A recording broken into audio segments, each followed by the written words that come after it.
Nobody in the area was abreast of the true circumstances at Miss Jefferson's old white mansion. She had kept the door closed for years. When Miss Jefferson's neighbors learned what it was that she was concealing from the public, they began to see the elderly woman differently. When Taylor and Joe moved into their new house in 2018, it was 80 meters away from an old and neglected White House where Anne, an 86-year-old woman, lived. She piqued the interest of Joe and Taylor. They approached the house and knocked. As her new neighbors, Taylor retorted that they'd like to introduce themselves. She asked them not to enter, but promised to visit them in 15 minutes.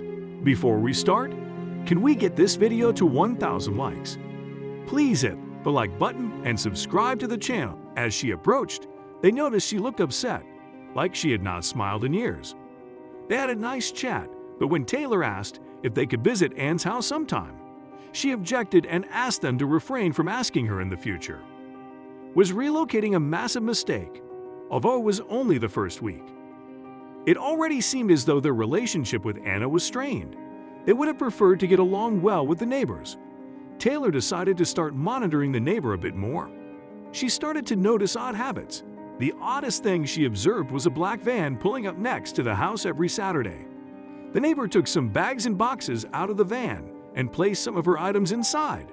The van's driver never alighted or went into the residence. They had to find out what was going on in the house. That much was evident. Joe and Taylor devised a strategy to break into the house. Joe began inquiring around the town about the odd neighbor. While Joe was gone, Taylor decided to enter the residence. She hadn't told Joe earlier since she was certain he wouldn't approve of it. She had observed Anna leave the house. She entered the house wearing black clothing. Sadly, the front door wasn't open. She decided to try her luck at the house's back. At the back, Taylor discovered two doors, but they were also locked. She was about to quit up and leave when she saw a small window was left open. Taylor couldn't go to the window because it was on the first floor. She would need something to climb on. She saw an old barrel and placed it just under the window. But she needed to be a little taller. Taylor took a jump and held the windowsill. She lifted herself and crawled through the window while thinking of a new return route. She landed on a rotted wooden floor, looked around, but saw nothing unusual. Taylor made for the next room, as she needed to act quickly.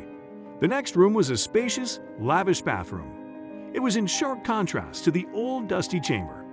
Then Taylor noticed something that caused her heart to race. Everything in the bathroom was in two pieces. Two towels, two toothbrushes, etc. Did Anne still retain her husband's belongings after so many years? She felt a chill run down her spine at the thought that she wasn't alone in the house. She had to exercise greater caution, but she was getting to know Anne better. Joe was out exploring the town, trying to learn more about Anne, her house, and her history. He quickly learned that nearly everyone knew Anne, and that those who did knew her well and had strong opinions about the aging woman.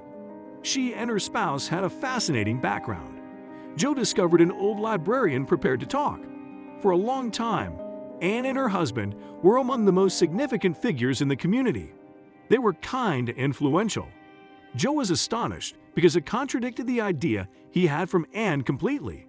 The librarian claimed that Harold, Anne's husband, was a prosperous banker.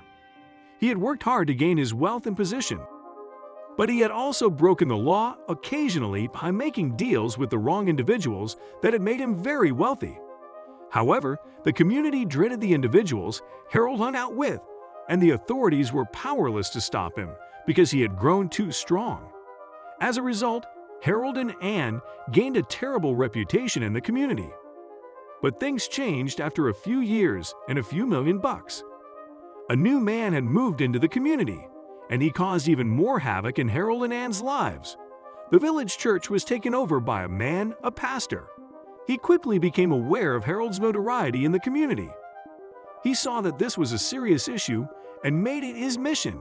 Jack, the pastor, decided to see Harold frequently. He had a lot of charisma and drew in a lot of people. Harold also noticed this new figure in the community right away. They soon discovered they had a lot of the same interests, and a strange friendship began to grow. Jack used their many outings as an opportunity to discuss the Bible with Harold. He couldn't help himself. He was a pastor after all.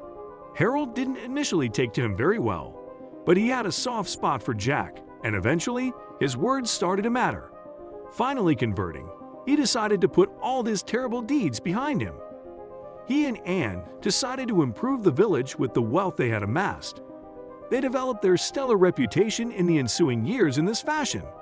However, not everyone appreciated this. The fraudsters Harold associated with were undoubtedly upset by the changes Harold had made to his life. This also implied that he had quit his job with them, derailing their plans. They desired retaliation and to ensure that Harold would be replaced by someone who would cooperate with them. Thus, a clever scheme to frame Harold was created. The crooks were cunning and benefited from the influence of bank employees who shared their views. As a result, the rumors started to spread quickly, followed by a formal charge of widespread fraud against Harold. Harold filed a lawsuit against the incorrect parties and lost. He spent 45 years incarcerated. This entire event took place 20 years ago. When Anne's spouse went away, her heart ached, and she was no longer the kind and upbeat person she was. She started leading a hermit's life, and no one has visited her home, and she has had only sporadic interactions with the villagers. But the tale had a twist. After Harold had served 5 years in prison, he escaped. He had crossed the border and was probably living in South America. Rumors spread that Harold and his wife had moved back into the community. Nobody anticipated that he would take such a risk. Taylor proceeded to the next room in the house, but something startled her when she opened the door. She found herself face to face with an odd man. Taylor yelled, "Who is he?" He had trouble walking and was very old. The man tried to calm Taylor down and asked her to sit down while he explains everything. The man, who identified himself as Harold, began speaking as they sat down. He told her the entire story. He had made the agonizing decision years ago to come back, knowing he couldn't step outside. Taylor was astonished but also relieved to learn that neither Anne nor her husband was a criminal. Taylor would have to explain why she broke into the residence. For all she knew, Joe was in the dark about everything. When Joe returned home, he saw a message on the desk informing him about Taylor's actions. It got worse when he saw Anne was almost about to open the door. Anne was shocked to see Harold and Taylor having a conversation in the living room when she entered the home. Joe had already arrived at the door by this time to see if he could assist Taylor. Fortunately, Harold stepped in right away and informed Anne that he had signaled Taylor to enter. He claimed he was desperate for human interaction. He requested that Anne let Joe in as well. Taylor and Joe are still close friends with Anne and Harold after all these years.